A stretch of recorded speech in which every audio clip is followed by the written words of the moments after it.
Mini mites and mites coaches, thanks for coming tonight. As we're seeing already, we're trying to get a little bit more technically savvy with what we're doing here to try to make it kind of on-demand options for coaches who can't make it in the middle of summer, which I totally get, or are trying to wrap up some other season, which I know a lot of you probably are and families are. And I'm excited to get the softball dirt off my shoes by running around on soccer fields here shortly. So get them to look a little bit cleaner. Thank you for coming though tonight. The goal really is just a few things. One, will just kind of cover some of the ground rules and what we do for mini mites program and our mites program. Obviously get equipment out. Seth is our equipment director. And then we want to try to help enable coaches with some basic drills at a minimum to feel a little bit more confident of how to work with the kids and players on the team. So those are the main goals. Hopefully we can get through them all in an hour. I think we can. Quick show of hands, how many are mini mites coaches? Perfect. How many are new mini mites coaches? Okay, so we got a couple season vets. And how many are mites coaches? And new mites coaches? Okay, so got a few new ones. So good. Wonderful people. Exactly.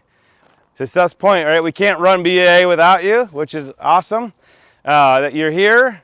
And I think just kind of about how what BAA stands for, about getting kids active, community-based teams.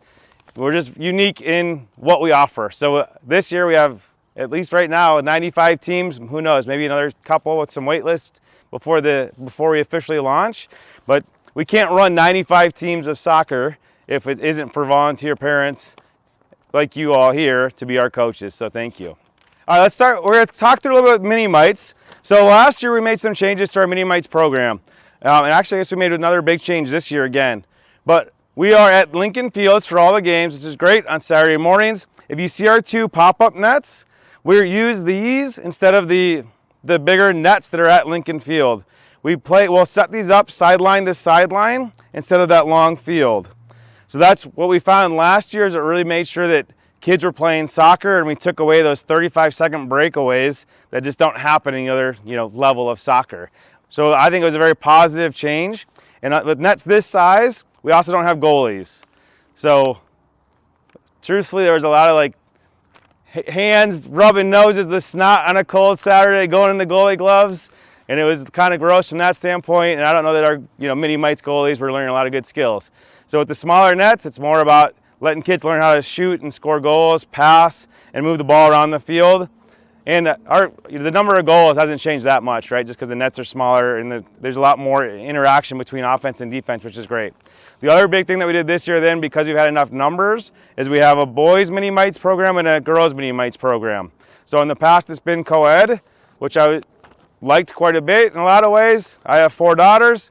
There's a good chance we still have great family friends with families that have 3 sons, and it's that's how we met, was by playing co-ed. But because of our numbers and just sometimes seeing that there's kind of one player that can kind of take over a game, this helps kind of balance that a little bit and allows everybody to feel like they can really participate based on where they're at developmentally. So you'll see that change this year as well. We have our mini mites rule book online. We'll make sure that we get a link out to all the coaches, but a couple things to note. As far as our goal is to keep a ball at the feet, you'll see some of the drills that we show are about that, but also during the gameplay time. So some of the things that we are doing. So we will start each quarter with a kickoff. So we'll alternate from who does the kickoff at our mini mites level. We do, on balls that go out of bounds on the sidelines, we are teaching throw-ins. But on balls that are crossing the end line, we aren't doing goal kicks or corner kicks. On those, we're having our coaches take them and just roll them in so we get the ball back and play a lot quicker.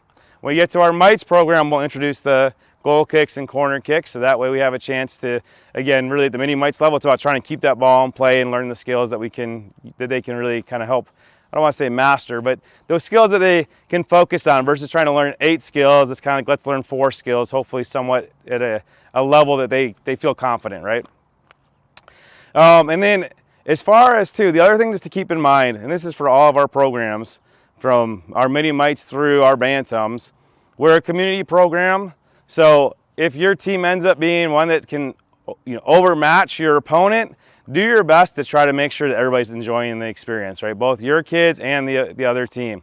So for instance, when I've coached our mini mites, our mites, even through our Cubs level, and Seth's done this too when you've coached, if you are overmatching a team, and I always kind of say, if you're up by 3 goals or more, start to allow the other team to have a little more gameplay. Which in my mind, it's like if you kick a ball out past the goal, the other for our mini mites, the coach is going to roll it in, back your kids up to half field, right? Let the other team receive the ball in, be able to turn, and actually make sense of the game before they have one of your players on top of them, right? We're going to have different levels and capabilities. And so, I really ask that you treat it like you're a coach of both teams. So don't be overpowering if that's the a scenario you end up in.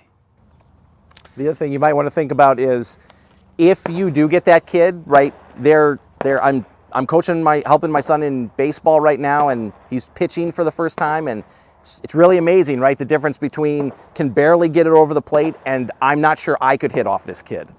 Right? So if you get one of those kids that's just naturally really good and can take over a game, I know I've coached at multiple levels with BAA. One of the things I know I've done is I don't want to take him out and not let that kid play, but put him on defense, right? Because as much as, we're not keeping official scores and whatnot, it feels great for the team that scores, if you technically beat a team 15-0, right? It feels great for the team who scored 15, but it feels pretty lousy for the team that scored 0, right? And look, there may be some teams that scored 0, like games happen like that, but just trying to somewhat limit it, again, so that the other team doesn't feel terrible walking away. So the other thing to do at mini mites specifically is we also don't want to have a player on the field who's kind of playing goalie, right? Obviously not even with hands, but likes to camp in front of the net.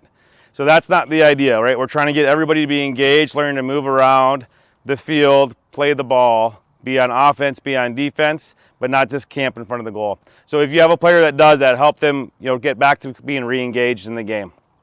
So then the last thing, and this is maybe kind of a mini mites and a mites thing. So mites, we're not keeping track of scores and records. We don't have any end of the season tournament that we have to have any rankings for.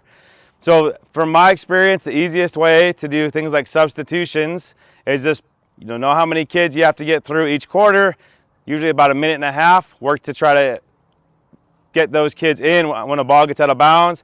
And then I usually just use the jersey number. So, if it's 1 through 8 or whatever on the team, then 8 starts on the sideline. You sub out number 1, 8 comes in, then 2 goes out, 1 comes in. So don't overthink it, right? I chuckle when I first went to coach our mini mites in softball. One of the guys I'd worked with was working for the Vikings, and I said, "Hey, how do you even set the lineup at this level?" And he said, "Do they have jersey numbers?" I said, "Yep." He's like, "There you go." So some of that, if you can make it more of a programmatic approach versus trying to keep a clipboard and track who's in and who's out, just roll through them in a way that allows it to be simple for you to keep track of it and for the kids actually start to learn it as the season goes on. And then you get to the second quarter. If 8 was out first, then you go to maybe 7's out first. So you don't always have the same kid out first and just rotate through, but just make it very programmatic.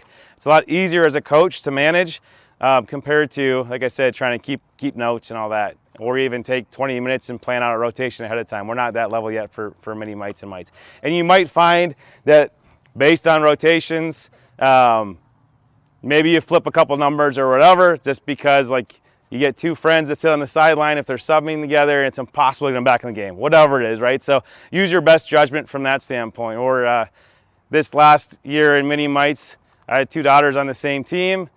First time the one was able to be our home run hitter. She's rounding third, and she's much faster than the younger one, and decides that she's going to push her down, right? So it's like, okay, we're going to switch the lineup at this point. So there's obviously reasons to make rotation changes, but keep it very simple is my recommendation. All right. I think that's our mini mites program. We'll get rule books out. Like I said, realistically, work with the other coach on the team. Let's get the ball in play, keep the game moving. I guess the other thing is we have an hour for our mini mites program, so you should be taking about 20 to 25 minutes of warm-up time or practice time with some of the drills we'll cover at the second half of our clinic here to get your kids ready and just to work on skill building. And then I think basically it's 4 7-minute periods for 7-minute quarters for our mini mites. So and you have the freedom with you and the other coach to say, hey, start at 10:30. Okay, that works for both coaches, great. Or hey, everybody seems to be getting ready, so we start at 10:25, right? Use that freedom, do what's right for the both teams that are on the field. The other thing, just in mites, it's 6 versus 6, and then you'll rotate your subs. And then really, again, if you end up in a situation where, let's just say both teams show up and they both have 6 players and it's 90-degree weather, and you say, should we play 5-on-5 so kids have a chance to get some water? Again, do what's right for the teams. If you show up and it's October and it's 38 degrees and you both have 7 or 8 kids and you say, should we just keep these kids moving the whole time and play 8 versus 8? And you both agree to it, by all means, just keep the kids moving. Whatever you think is best, right? We want to just make sure we have an enjoyable experience for the kids at that level. Lincoln Field, for any of you who have been there before, I understand parking is a challenge at times, especially when you get all those families there.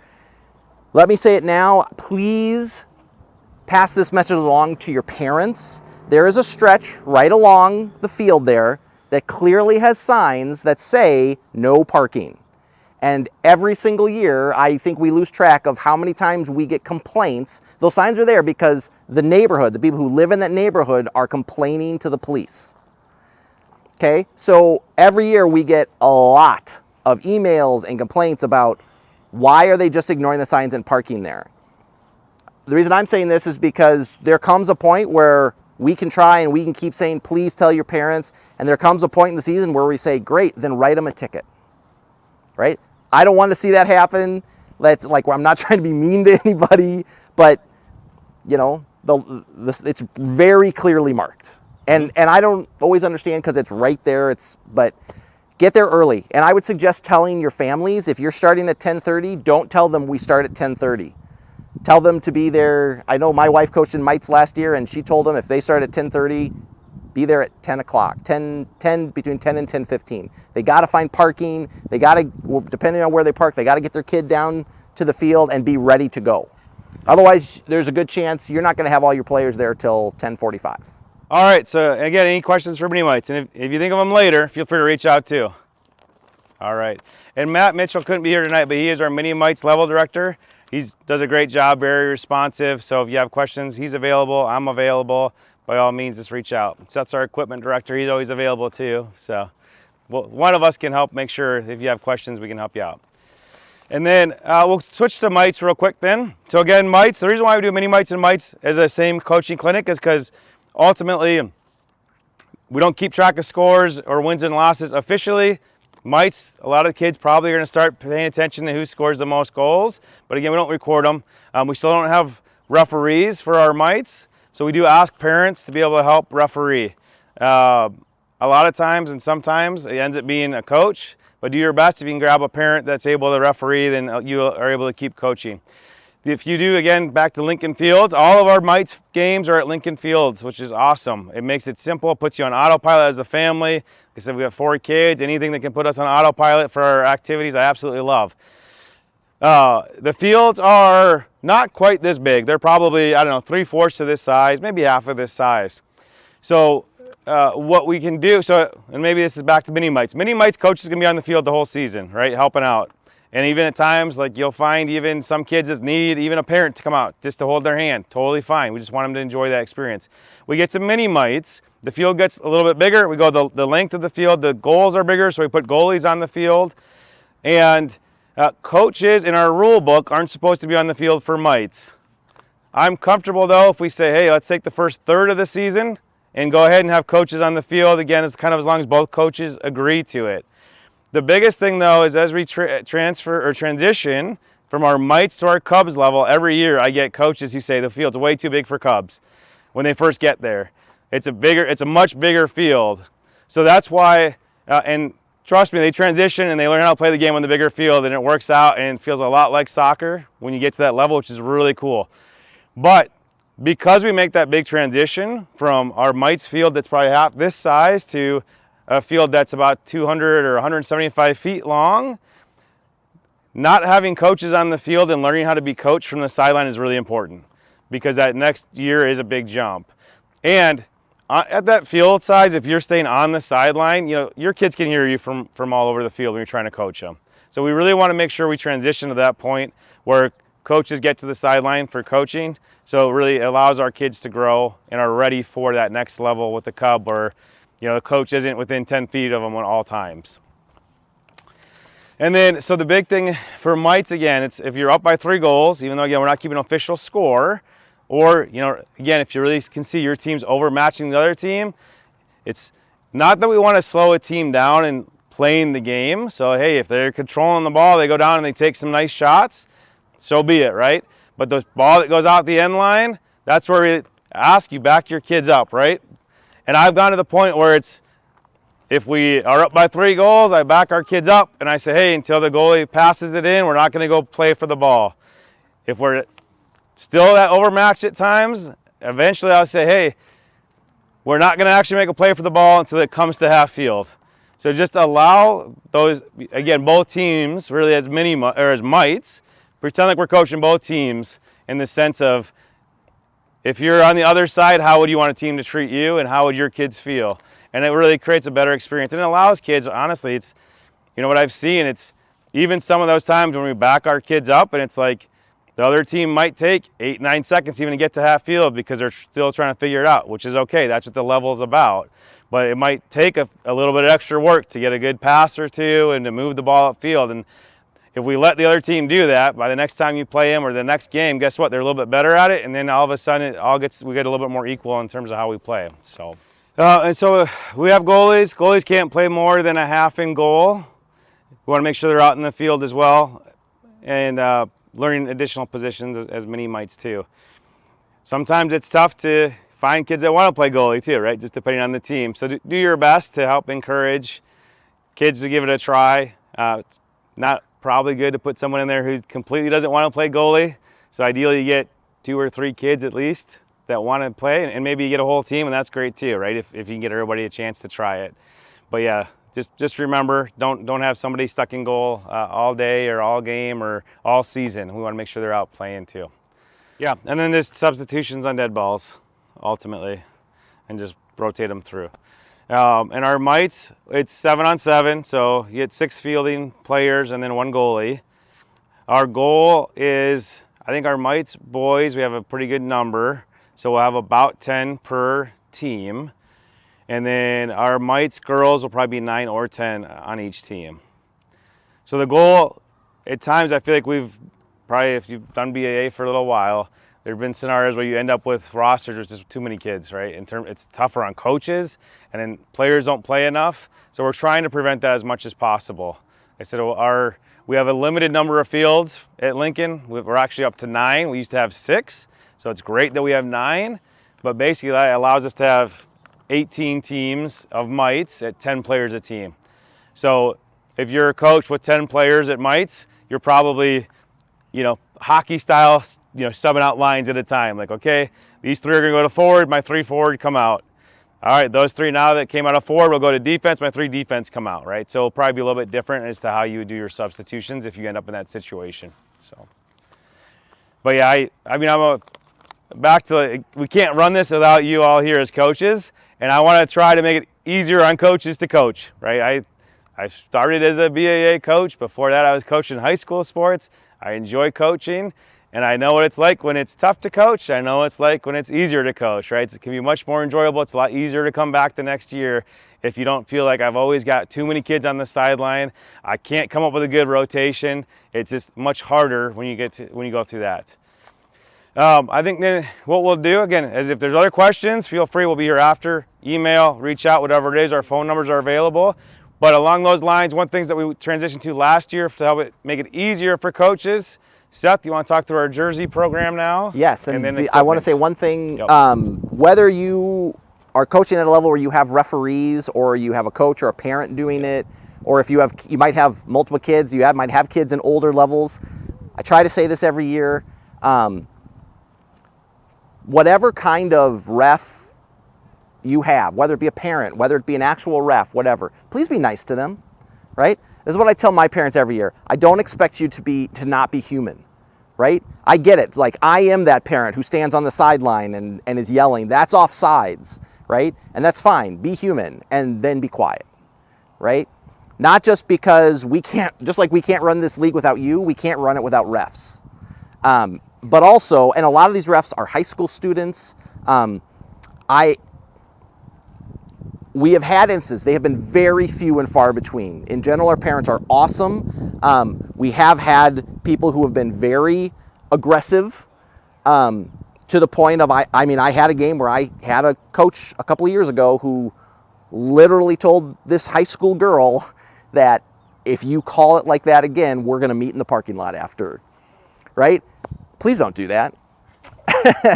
But also, right, it's also really good examples for our kids, right? Whether they're in mini mites or mites. My son played mites last year. He moved up to Cubs this year. He's going to have real referees. I want him to know, like, I have to tell to my kids that I coach every year, like, that's fine. We don't argue with the refs, right? That's the coach's job, right? If the coach feels like something needs to be said, that's our job to go and talk to them, to whatever. It is not and I've had it. I have reffed games as we didn't have a ref show up. I reffed. And, you know, I heard it from coaches and parents and whatever. And it's like, look, we're not perfect. Even when you have refs, they're not perfect. If we're lucky, we get one ref on a field and they're not going to see everything. Yeah. So just to say that. Okay. So before we get to this, let me tell you about a couple things about equipment. After we're done here, we'll go up to the shack. I will get you bags. There will be sheets there to sign to. They're all broken out by level. You just got to find your level. It's pretty self-explanatory. You will get a bag. In that bag, you will find pennies. You will find round plastic discs. You will find a couple of cones. You will find an air pump. You'll find a little baggie with a whistle and a couple of air pump needles in it. You will find a first aid kit, which I should have brought one down. For any of you who have done any other sports, you maybe have seen the big orange tackle box looking first aid kits. And that's what we are going to also this year. So it's very simple. You open it up, there's plenty of stuff in it. Let's say, hey, I had to use 2 ice packs tonight.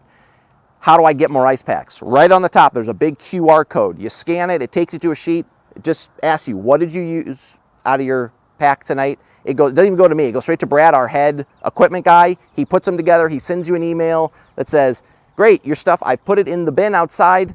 It's there waiting for you, come get it. And it's up to you when you get it. So you'll see that in it. You will see balls.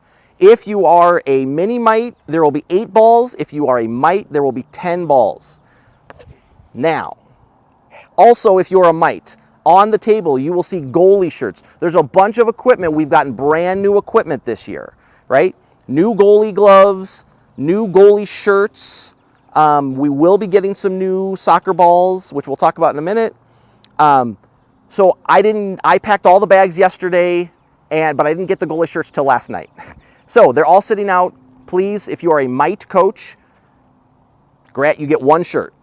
Please think about not just your kid, but other kids who could be on your team, right? So if you get one and it fits your kid perfect, think about, is he gonna be the biggest kid on our team? I don't know what your kids look like. If it were my son, trust me, he would not be the biggest kid on the team. He's little. So you're gonna grab a shirt if you're a mite. Many mites don't have goalies, so they don't need goalie shirts. Also, many mites will not see goalie gloves in their bag.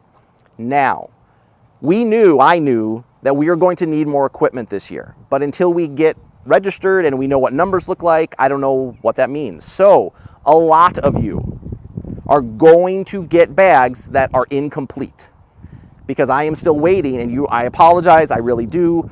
You're going to have to come, once it gets in, where you're going to have to come back for some equipment, okay? I am waiting on the first aid kits. They were able to get me 67 of the 95 I needed. More will come in once baseball is done this week and they start coming back, okay? I'm also pop-up goals. I have enough pop-up goals, mini mites, for almost all of you. There might be just a couple. I'm waiting for a couple more pop-up goals.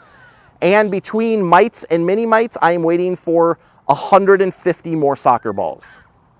So, just so you understand, I would have loved it if I could have had everything here, but it just didn't work out that way. So, if you get a bag and you pick it up and you're like, wow, this looks really empty because there's no balls in it and there's no first aid kit in it and whatever, it's okay. it should look that way right now. There will be, like I said, there will be a sign up. When you sign up, I need a name, I need a phone number, I need an email, because at the end of the season, when we collect bags, right?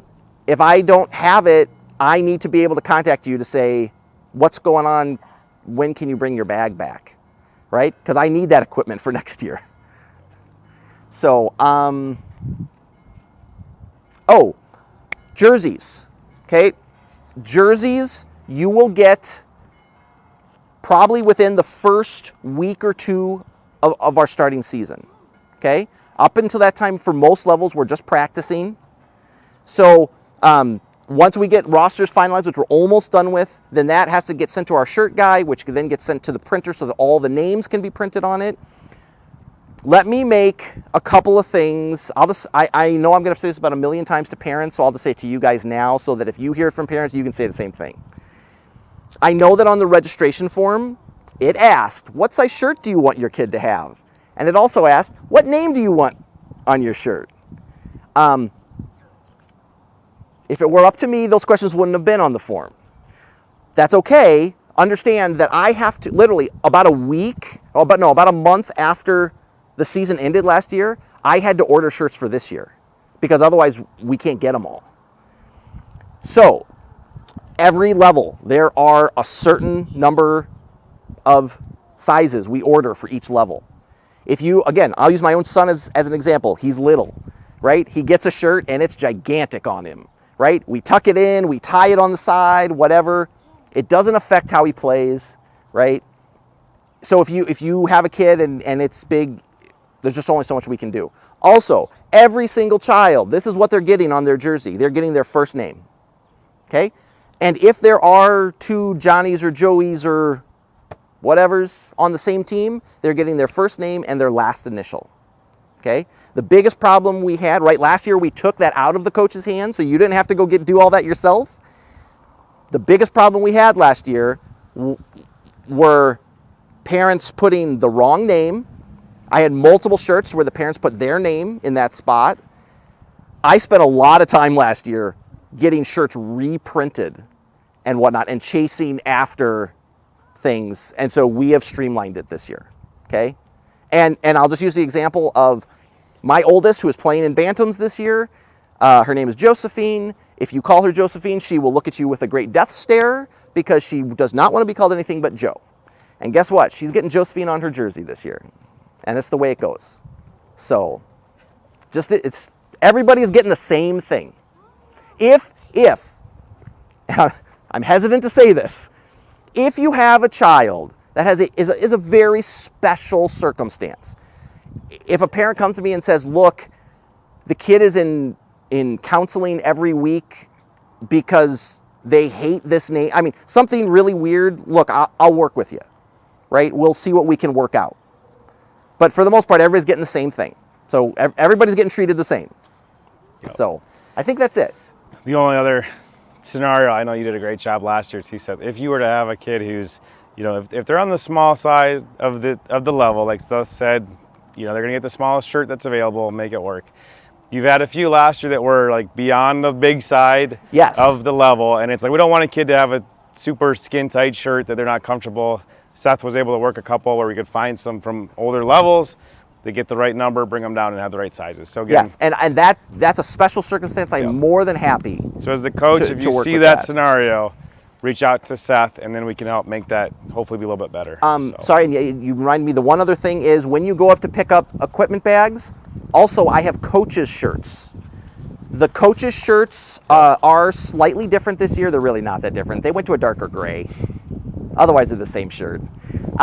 So I have them back in the cage. So I understand, like, if you're like me, I have 3 or 4 of them because I've coached so many sports over the years.